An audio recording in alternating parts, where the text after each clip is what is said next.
Hi everyone, and I am Medbex, and I am working here in the US as medical laboratory scientist in a blood bank department. So may nagtanong po kasi dito. Hi po, I just want to ask po about sa tinitirahan nyo sa US.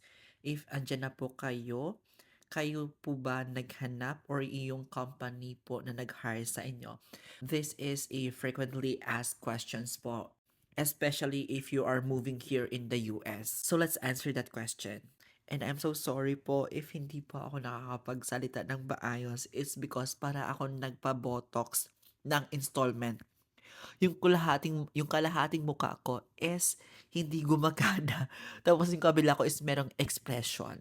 Epekto po yan ng anesthesia pag nagpa-dental na po kayo dito sa US, and I'm so sorry for that. Kasi nga naman kakatapos ko lang po sa dentist. So I'm so sorry. Pero balikan natin yung tanong. So way back nung nasa Pilipinas pa lang kami, and then na-receive namin yung job offer, nakalagay naman po doon na sagot po nila yung 1 month na accommodation dito sa US.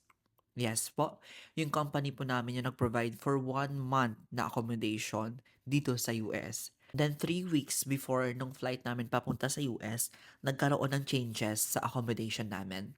From 1 month, ginawa na lang 3 months accommodation. Which is okay na okay sa amin, syempre naman kasi nagsisimula pa lang kami. So this kind of opportunity kasi na in-offer ng mga employer dito sa US, it doesn't mean na applicable sa lahat. So case to case basis, minsan 1 month lang, minsan 2 months, minsan 3 months, minsan wala talaga. If you are planning po talaga na mag-work dito sa US and nakatanggap kayo ng job offer, mas okay talaga na i-open nyo sa HR or kung sino man yung naka-assign or kausap nyo na if they are going to cover accommodation pag andito na kayo sa US, kasi it's a big help talaga pag nagsisimula kayo dito sa US. Sometimes they can cover accommodation, so kailangan nyo talagang maghanap ng apartment na nasa Pilipinas pa lang kayo. And there are some sites na binivisit para maghanap ng apartment.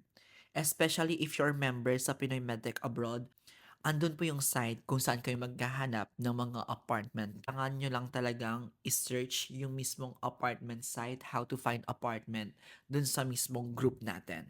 And also take note na I am speaking based on my experience as an H1B na naka-direct hire sa hospital. Wala pa akong agency, wala pa akong taong kausap, naka-direct lang talaga kami sa mismong hospital. And I hope that this video is makatulong po sa inyo, especially po sa mga nagbabalak or nagsisimula pa lang dito sa US. So I think that's all. So see ya.